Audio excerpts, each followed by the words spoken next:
Hello and welcome to the Tour Report. This week it's the AT&T Byron Nelson. Saddle up, Elk. We're in your home state of Texas. It's TPC Craig Ranch, McKinney in Texas, so just north of Dallas. And Elk, well, the second year in a row that we're seeing this course hosting the Byron Nelson.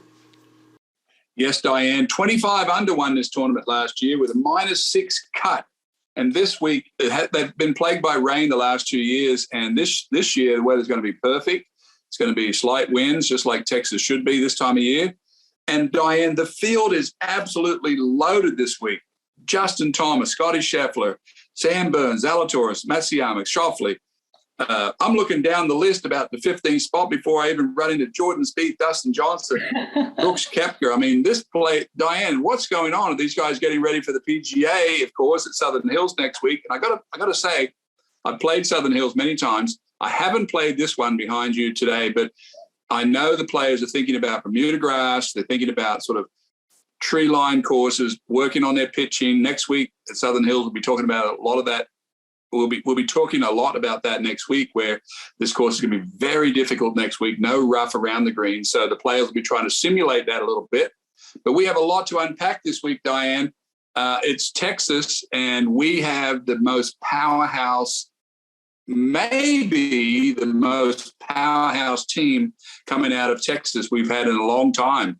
And I'm talking about the big three, Diane. Like the old days, you know, Scotty Scheffler. We used to joke at the Masters where Jordan Spieth was the third best player in Dallas.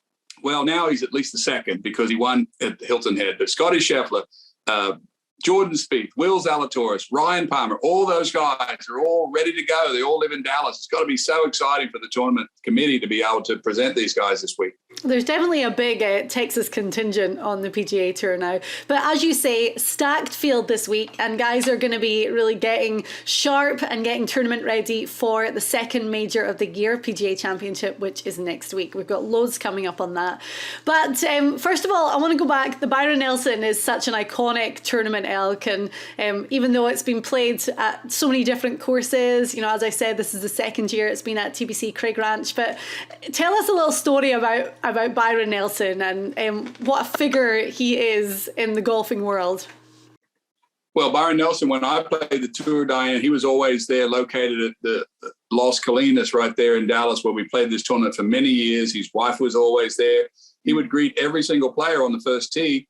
And they had this interesting stat on every hole at the Byron Nelson. You would walk off the first green to the second tee, and there'd be a little sign on the second tee that said, Byron Nelson made, 13 years in a row of cuts, or the next one will be, he won, 15 times in 1947. He finished, all these stats, and it went all the way around, and you start to sort of accumulate the greatness of Byron Nelson. Of course, I grew up and have grown up around Jackie Burke, same era as Byron Nelson, but he was just a wonderful man. He was kind of a carpenter. Once he retired from the Tour, he liked to go to his ranch and build things out of wood. Amazing player, of course. Mentored Tom Watson. Tom Watson, was playing the Tour still when I was there. I got to see Byron Nelson working with Tom Watson on the driving range before the round, and I was thinking, this is almost not fair. Can't beat either one of these guys. Can't even beat Byron Nelson. He's not even playing. So being in Texas is very special to us. Me being Australian, of course, but living most of my life in Texas, it's a wonderful time of year. May in Texas, barbecue is smelling in the air. Diane, margarita machines are going. All the girls would come out to the Los Colinas. It was the most populated place with girls. It was awesome. The crowd is always beautiful in Dallas. That's so funny. I've heard that actually. People tell me that you'll see the best looking women in the world in Dallas, and they have such an amazing nightlife. So yeah, I've never been. I need to go one day. But well, this week talking about the weather, they're not going to have that rain. There's no rain forecast. Winds could get up to maybe 15 miles an hour, but they're going to see record high temperatures. And Thursday, Friday, Saturday, we're going to be way up in the 90s. Sunday, the low is going to be 88. So it's going to be like a really hot week, especially in comparison to what the guys saw last week when the weather was completely different for the Wells Fargo Championship at TPC Potomac. But hey, as we say, big week, big field, and TPC Craig Ranch is going to be a Texas shootout by all accounts. As you said, winner last year at 25 under par, and the cut was -6. So these guys have in their head that they have to go low from the start. Yeah, I think, we play these tournaments occasionally where the scoring is going to be low, and then you get a good weather week on top of it. So it's going to be birdies or bust. How do we handicap that? The field is so loaded with people. I mean, we got to look at some guys that are members here, guys that have played well. Scotty Scheffler's won junior golf here. Jordan Spieth's grown up around this area. Mm-hmm. Who can make a ton of birdies? Who's going to make the cut for sure? Who's going to get, let's say, I don't know, par 68, 8 under would only position you off the cut last year, would only position you in like 40th place. So could the lead be at 15 under after 2 days? So who's hitting the ball well? Who's got their stride? Who's going to automatically birdie 5 of the first 9 holes and get off to a good start? I think that's the key at this week. Okay, well, the greens rank as the 8th easiest on the PGA Tour to hit, and 4 par 5s. We only had 2 par 5s last week, but 4 this week, and really everyone should reach in 2. So yeah, scoring is going to be low right away. And we've got some good picks that we're really going to get into this week. So we're going to each give you an outright favourite, a one to watch, and a dark horse. We've said it a few times that the field is completely stacked. So when it comes to the outright favourite, we have a lot to choose from. However, I feel that you and I may be looking at the same guy this week. We certainly are, but I'm going to let you go first because you're the lady in the group, and I'm not that disappointed because, as you said, the field is stacked, and I've got a good story to tell for my guy as well. Okay. Well, my outright favourite, I'm going with Willie Z, the Zalatoris, at, well, plus 2,200. That's the kind of highest odds that I've found for him, which is pretty good. I mean, he's talked about the fact that he lives in Dallas. He's played this course hundreds of times, as he says. And and this is, I know that you're going to talk about this, but we see Texas guys do well in Texas time and time again. We all know what a phenomenal talent Zalatoris is. Incredible ball striker. He ranks 2nd on the tour in approach, 5 top 6 finishes this year, just finished in a tie for 6th at the Masters. We've been waiting for him to win for really over a year since he finished runner-up at the Masters behind Hideki. We almost saw him get it done at the Farmers Insurance Open behind Luke List, another one I'm going to talk about a little bit later on. But I love this week for Will. How can we not? Yeah, Will Zalatoris hasn't won, and we talk jokingly about how he, is in the big 3 of Dallas golf. Scotty Scheffler, of course, was a pick in the Ryder Cup this team. Those 3 guys, Scotty Scheffler, Jordan Spieth, and Will Zalatoris, will probably be all on the President's Cup team this year at Quail Hollow in a couple of months. Will Zalatoris never lets you down. He's a bad putter, or we've talked about his putting. Everybody's talked about his putting, me included, and whether or not he could win at this course or that course. And now here we are thinking about him winning on a course where it's going to take 25 under. He's probably the most amped up guy watching watching Scotty Scheffler and Jordan Spieth, these 2 other stablemates that are winning 4, number 1 in the world. And I just said that Will Zalatoris doesn't let you down. He finishes in the top 5 in the Masters. He finishes top 3 in the US Open. I mean, the guy obviously has got something inside that, needs to come out. I'm with you. I would have picked Zalatoris this week, Diane, to win this tournament. But there's another guy I just mentioned who just won at Hilton Head, and that's Jordan Spieth, of course, who has the craziest swing, pre-shot swing routine going, and everybody was talking about it. In our minds, in the golf world, we would have said the least likely place that Jordan Spieth could have won would have been Hilton Head because he doesn't drive it that good. Yes, he's an up-and-down machine, putts unbelievable, but Jordan Spieth is so dangerous, Diane, on a week like When I say dangerous, I mean dangerous to the rest of the players in the field, because once he gets his confidence, we see what he did when he won 2 years ago in San Antonio, went on, played great at the Masters. I'm picking Jordan Spieth this week just because I think he's such a showman, such a putter. He's got a little bit more room at this golf course. Can anyone get the 25 under quicker than Jordan Spieth? You know, I could go down this list, you know, Kokrak, you know, Dustin Johnson, you know, all these guys, Mark Leishman's playing, Johnny Vegas, Xander Schauffele, Matsuyama, Taylor Gooch. I mean, they're all awesome. And we haven't even talked about Justin Thomas, the number one ranked player this week for us. So I just think Jordan Spieth is such a showman that I'm pushing all in this week at Texas for Jordan Spieth. Okay, and he is 22-1 as well, same as Zalatoris. So, you know, Scheffler is by far the favourite this week, and I think the best odds I saw were 10-1. You know, most people have him round about 7-1. So, you know, and that goes without saying. You know, Dallas guy has played this course a lot before and is in just the most phenomenal form. So, Scheffler definitely being the bookies' favourite, but we like Will and we like Jordan, so that's what we're sticking with this week. Right.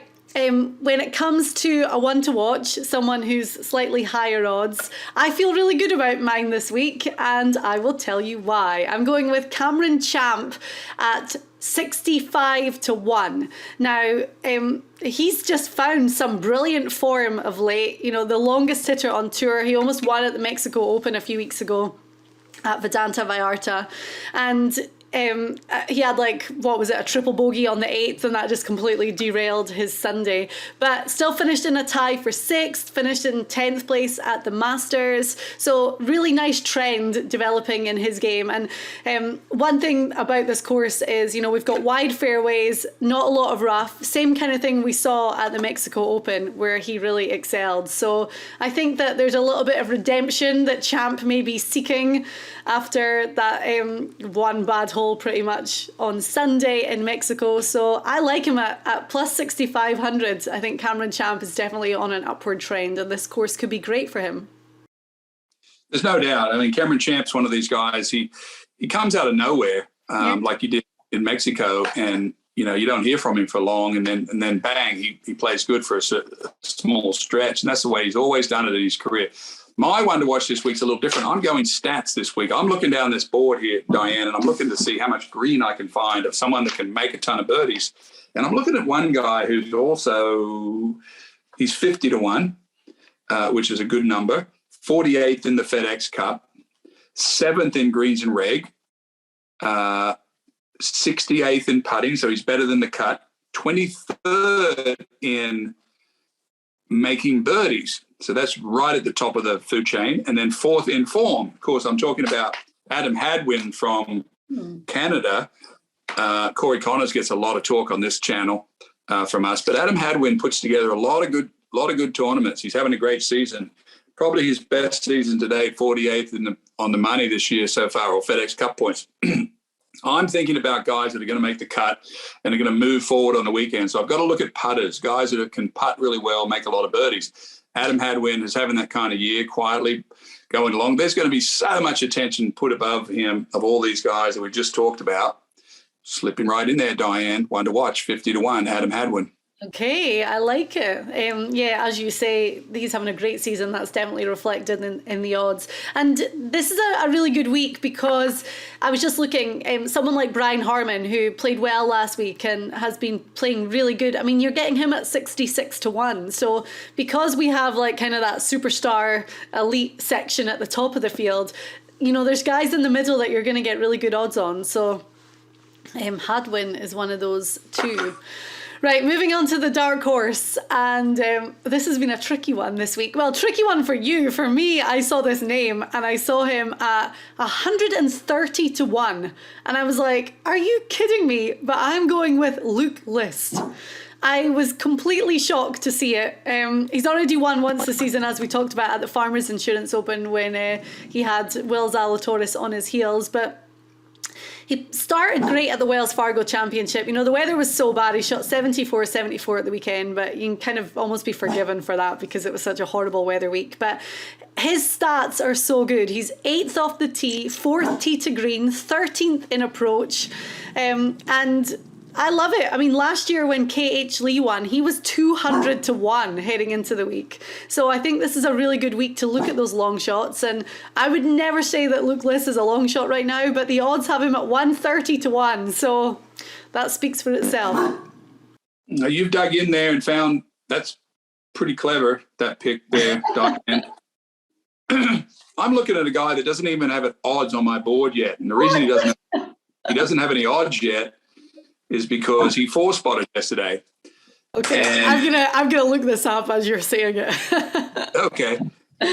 So I've been looking at Wesley Bryan for quite a bit. He plays out of Silverleaf in Scottsdale. And I was trying to think, I was telling you before the show, Diane, who has the best team on the tour right now? Or which town has the best team? Is it Silverleaf with John Rahm, Tony Finau, Pat Perez, Max Homa, Wesley Bryan, or is it Dallas when they got Scotty Scheffler, Jordan Spieth, Will Zalatoris, Ryan Palmer? Which one's the superior team? But that's for another discussion. But Wesley Bryan, four-spotted yesterday, won the qualifier. He's 136 on the FedEx Cup, which tells you and me that he's very close to getting back full status. And he's very focused, obviously, to get down here four-spot. He's on his way to maybe playing his way from outside in back onto the PGA Tour. And when you get guys that fly in, Diane, to come to a fourth spot and then win it immediately, tells me that things are going really well for him. And I've been watching his scores all year because he plays a lot of golf with a friend of mine from Silverleaf. And he says, this guy, Wesley Bryan, he plays as good as John Rahm out here, doesn't convert it as much over onto the tour. However, as I just said, he's looking outside in. You know, I could look down this list above and see guys that are not 136 on the FedEx Cup. Of course, we know they have to be in the top 125. Did you find any odds on my man, Wesley Bryan? 300 to 1. 300 to 1. Yes.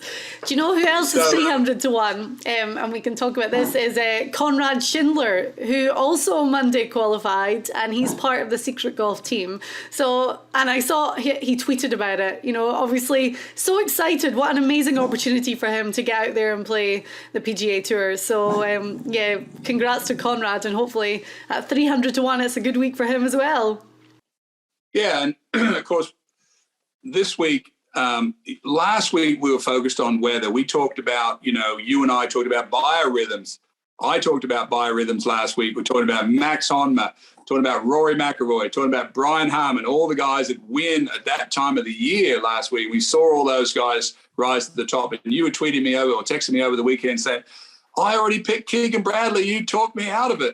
And you were right about that, of course. So we had a good week last week, but when you start to think about this time of year, there's going to be half the field that are going to get a couple of weeks off after this week. May not get in, won't be in the PGA, may not get into the short field at the Colonial. So this is the last sort of opportunity. Starting to think about Wesley Bryan, guys that are 136 on the money. Could they have a big week and jump right into the picture for them for next year?